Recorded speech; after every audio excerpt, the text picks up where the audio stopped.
Hello friends, कैसे हैं आप सब दोस्तों। ये आज तक में एक बार फिर से स्वागत है। आज हम लोग बिहार बिजली विभाग के अंतर्गत जो बहाली निकली है उसके अंतर्गत जो पद है टेक्नीशियन ग्रेड 3, इसके जॉब प्रोफाइल के बारे में हम लोग पूरे विस्तार से जानेंगे। काफ़ी महत्वपूर्ण वीडियो होगा। इस वीडियो में हम लोग डिस्कस करेंगे कि इनकी रिक्रूटमेंट कौन करेगा। ठीक है, रिक्रूटमेंट मतलब बहाली से संबंधित हम लोग प्रक्रियाओं को जानेंगे और इसके अलावा हम लोग यह भी जानेंगे कि कैडर इनका क्या होगा और आपको यह भी जानने का प्रयास करेंगे हम लोग इसमें कि ट्रांसफ़र पोस्टिंग कैसे होती है। ठीक है, ट्रांसफ़र पोस्टिंग के बारे में हम लोग डिस्कस करेंगे। फिर हम लोग डिस्कस करेंगे कि आपको सैलरी कितने मिलेगी। ठीक है, सैलरी कितने मिलेगी और इसके बाद हम लोग डिस्कस करेंगे कि प्रमोशन के क्या स्कोप है। ठीक है, फिर हम लोग डिस्कस करेंगे कि आपको काम क्या करना है। ठीक है, तो ये सभी तथ्यों पर पूरे विस्तार से इसमें डिस्कस किया जाएगा। तो काफ़ी महत्वपूर्ण वीडियो होगा। वीडियो को अंत तक देखिए। अगर हमारे चैनल पर नए हैं तो इसे सब्सक्राइब कर ले और बेल आइकन का बटन जरूर दबाएं ताकि आने वाले वीडियो का नोटिफिकेशन आपको सबसे पहले मिल सके। दोस्तों, सबसे पहले मैं आपको बता दूं कि टेक्नीशियन की 2000 पदों के लिए बहाली निकली है और इसमें वही लोग भर सकते हैं। ठीक है, जो मैट्रिकुलेशन के साथ साथ, ठीक है, जो मैट्रिकुलेशन के साथ साथ एक टेक्निकल डिग्री रखते हैं ITI का 2 साल के, जो इलेक्ट्रिक ट्रेड के अंतर्गत होगा। ठीक है, और यह भी किसी रिकॉग्नाइज यूनिवर्सिटी संस्था से होना चाहिए। ठीक है, रिकॉग्नाइज संस्था से होना चाहिए, तभी आपको इसमें फॉर्म भरने का मौका मिलेगा। तो सबसे पहले हम लोग बहाली की बात कर लेते हैं। आपकी बहाली कौन करेगी? तो बहाली, जैसा कि आप लोग को मालूम है कि बहाली कौन कर रहा है, BSPHCL। ठीक है, BSPHCL क्या है कि Bihar state power holding company limited यही बहाली करेगी और ये बिहार सरकार की एक अनुषंगी कंपनी है। ठीक है, अनुषंगी कंपनी है, याद रखिएगा, अनुषंगी ये कंपनी है, बिहार सरकार की कंपनी है और ये सामान्य प्रशासन विभाग के अंतर्गत, ठीक है, सामान्य प्रशासन विभाग के अंतर्गत कार्य करता है, विभाग के अंतर्गत कार्य करता है। मतलब आपका यह स्पष्ट हो गया कि बिजली विभाग आपकी बहाली करेगी, ये कंपनी जो है BSPHCL यही बहाली करेगी और इसके साथ साथ आपको ट्रांसफ़र पोस्टिंग से लेकर सब कुछ के लिए यही कंपनी जिम्मेदार होगी। अब है कि कैडर क्या होगा। देखिए, कैडर की बात कर लेंगे तो कैडर आपको ये ग्रुप C का पद है। ठीक है, ग्रुप C का पद है और कैडर आपका बिहार होगा। बिहार कैडर कहने का मतलब है कि पूरे बिहार में कहीं भी, ठीक है, कहीं भी आपकी पोस्टिंग की जा सकती है। इवन आपके होम डिस्ट्रिक्ट भी मिलने की संभावना है। ठीक है, होम डिस्ट्रिक्ट भी मिल जाएगा, मिलने की संभावना रहता है।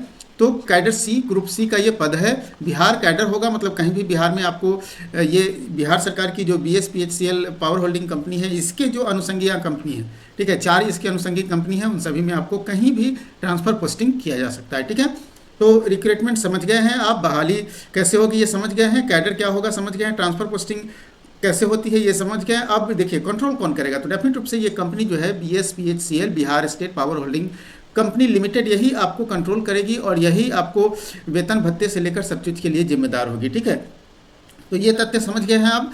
अब हम लोग जानते हैं कि आपको सैलरी कितनी मिलेगी। तो सैलरी की बात कर ले, सैलरी काफ़ी महत्वपूर्ण है क्योंकि सैलरी पर बहुत सारे प्रश्न आप लोग पूछते हैं हमसे। तो देखिए, प्रोबेशन पीरियड, आपका सैलरी जानने से पहले ये जानना पड़ेगा कि प्रोबेशन पीरियड क्या है। ठीक है, तो प्रोबेशन पीरियड कितना है, 2 साल का प्रोबेशन पीरियड है। अगर ये प्रोबेशन पीरियड 2 साल में आपका सेटिस्फैक्ट्री नहीं होता है, मतलब संतोषजनक नहीं होता है, तो ये बढ़ाया भी जा सकता है। पहले वर्ष 1 वर्ष के लिए बढ़ाया जाता है और फिर बाद में फिर सेटिस्फैक्ट्री नहीं होगी तो फिर 1 वर्ष के लिए बढ़ाया जाएगा। लेकिन जनरली ऐसा देखा जाता है कि ये 2 वर्ष में आपका प्रोबेशन पीरियड कंप्लीट हो जाता है। आप प्रोबेशन आवर में सभी लोग मन लगा के काम करते ही हैं। प्रोबेशन पीरियड में आपको सैलरी कितनी मिलेगी, 9,200 रुपये, मात्र 9,200 रुपये प्रोबेशन पीरियड में नहीं, कंसोलिडेट पे during the 1 year of the probation. Probation आपका 2 साल का है, लेकिन केवल याद रखिएगा, प्रोबेशन का जो 1 साल का पीरियड है, 1 वर्ष का जो पीरियड है, वो 1 वर्ष में आपको मात्र 9,200 रुपये की सैलरी मिलेगी। ठीक है, मात्र इस पर किसी तरह के कोई भत्ता वगैरह ये सभी दे नहीं होगा। लेकिन जैसे ही आप 1 ईयर कंप्लीट कर लेते हैं, यहाँ स्पष्ट रूप से लिखा हुआ है after completion of the 1 year of the probation period, मतलब जैसे ही आप 1 ईयर प्रोबेशन पीरियड का कंप्लीट कर लेते हैं, आपको रेगुलाइज्ड कर दिया जाता है और तब जाके आपको लेवल 4 की सैलरी मिलती है। लेवल 4 कहने का मतलब हो गया कि आपको 6th पे कमीशन के अनुसार ये 2400 ग्रेड पे का जॉब हो जाता है। ठीक है, 2400 ग्रेड पे का जॉब हो जाता है और लेवल 7 जो है वो लेवल 4 जो है वो 7th पे कमीशन के अनुसार हो जाता है। ठीक है, तो 7th पे कमीशन के अनुसार लेवल 4 की सैलरी मिलेगी।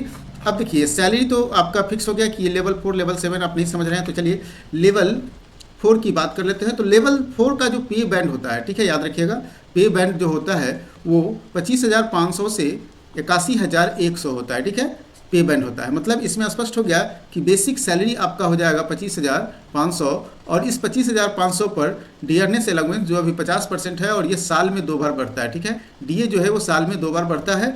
इसके अलावा हाउस रेंट अलाउंस अगर घर आपको नहीं मिलता है तो, ठीक है, ट्रैवलिंग अलाउंस, मेडिकल अलाउंस, ये सभी अलाउंस मिलता है। तो कुल मिलाकर अगर जोड़ा जाए तो ये आपकी सैलरी लगभग 40,000 के आसपास में बनेगी, ठीक है।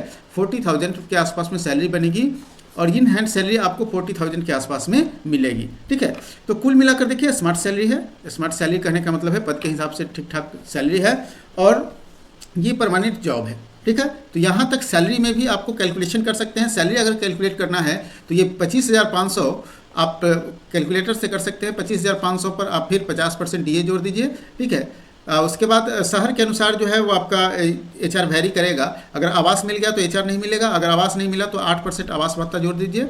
इसके अतिरिक्त ट्रैवलिंग अलाउंस जो आपके यहाँ दे होगा, मेडिकल अलाउंस जो है 1,000 रुपये मिलते हैं, ठीक है। इसके बस यही आपको ये है सैलरी मिलेगी और साथ साथ डिडक्शन जो होता है, डिडक्शन भी आप घटा सकते हैं, ठीक है। बेसिक और प्लस डीए का ये डिडक्शन हो जाता है 10%, ठीक है। तो ये डिडक्शन घटा के आप अपनी सैलरी कैलकुलेट कर सकते हैं कि कितनी सैलरी आपको मिलने जा रही है। हमारे अनुसार आपको लगभग 40,000 के आसपास में सैलरी मिलेगी, ठीक है। तो यहाँ कोई डाउट नहीं होगा, फिर भी डाउट है तो आप कमेंट करके हमसे पूछ सकते हैं। चलिए अब हम लोग आगे बातें कर लेते हैं। सैलरी के अलावा आगे बातें कर लेते हैं हम लोग प्रमोशन के क्या स्कोप्स हैं, ठीक है, और कौन कौन से काम करने होते हैं। देखिए प्रमोशन का यहाँ ज़्यादा स्कोप नहीं है, ठीक है। प्रमोशन आप टेक्नीशियन ग्रेड 3 हैं, ठीक है, टेक्नीशियन ग्रेड 3 हैं तो ग्रेड 3 से आपको टेक्नीशियन ग्रेड 2 में, ठीक है, टेक्नीशियन ग्रेड 2 में और फिर टेक्नीशियन, आप टेक्नीशियन ही रहेंगे, ग्रेड 1 में आपको क्या किया जाएगा, प्रमोट किया जाएगा, ठीक है। तो आपका प्रमोशन का यही है कि पहला जो प्रमोशन होगा आपका ध्यान रखिएगा, पहला जो प्रमोशन है टेक्नीशियन 1 से टेक्नीशियन 2 में, टेक्नीशियन 3 से 2 में जाने के लिए आपको 2 साल प्रोबेशन पीरियड और 5 साल का मतलब कुल मिला के 7 साल के आसपास में आपका ये टेक्नीशियन ग्रेड 2 में जाएंगे और फिर लगभग 10 साल के आसपास में आपको लग जाएगा टेक्नीशियन ग्रेड 1 में आने के लिए, ठीक है। तो यही आपका स्कोप्स है प्रमोशन के।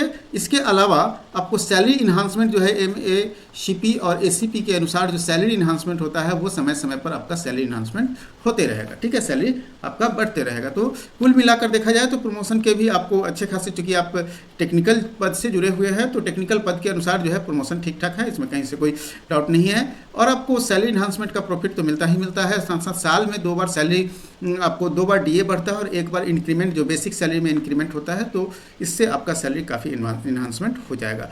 काम है, अगर वर्क की बात कर ले तो देखिए आप टेक्नीशियन हैं तो डेफिनेट रूप से आपको, आप बिजली विभाग में काम कर रहे हैं तो बिजली विभाग में अगर काम कर रहे हैं तो टेक्नीशियन का काम क्या है, इलेक्ट्रिकल है तो इलेक्ट्रिक से जुड़ा हुआ आपको, मतलब फीडर के अंतर्गत इलेक्ट्रिक से जुड़ा हुआ सारे काम को आपको देखना है, मतलब इलेक्ट्रिक फीडर को मेंटेन करने की जिम्मेदारी आप ही की होगी, ठीक है। तो काम काफ़ी चुनौतीपूर्ण के साथ साथ काफ़ी रिस्की वर्क भी है, इसलिए जो लोग इस पद के लिए अप्लाई करेंगे उनको काफ़ी ध्यानपूर्वक काम करना पड़ेगा।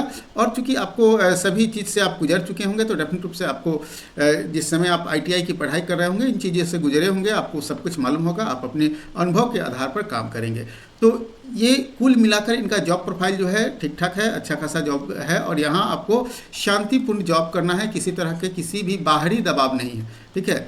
बाहरी दबाव आप पर नहीं रहता है, इतना ध्यान रखिएगा, बाहरी दबाव नहीं है, किसी तरह का पॉलिटिकल इश्यूज़ नहीं है, ऑफिसर का ज़्यादा दबाव नहीं होता है, क्योंकि फीडर में गड़बड़ी होगा या फीडर में किसी तरह का इशू होगा तभी आपको काम करना है, ठीक है। तो इस तरह का कोई दबाव नहीं है, दबाव और तनावपूर्ण वर्क है, आपके लिए एकदम बेहतर विकल्प हो सकता है अगर आप ITI और मैट्रिकुलेशन पास हैं तो दोस्तों हमें पूरी उम्मीद है कि ये वीडियो आपको पसंद आया होगा। वीडियो पसंद आया हो तो लाइक कीजिए और दोस्तों के साथ भी शेयर कीजिए। फिर मिलते हैं हम लोग अगले वीडियो में एक नए टॉपिक के साथ।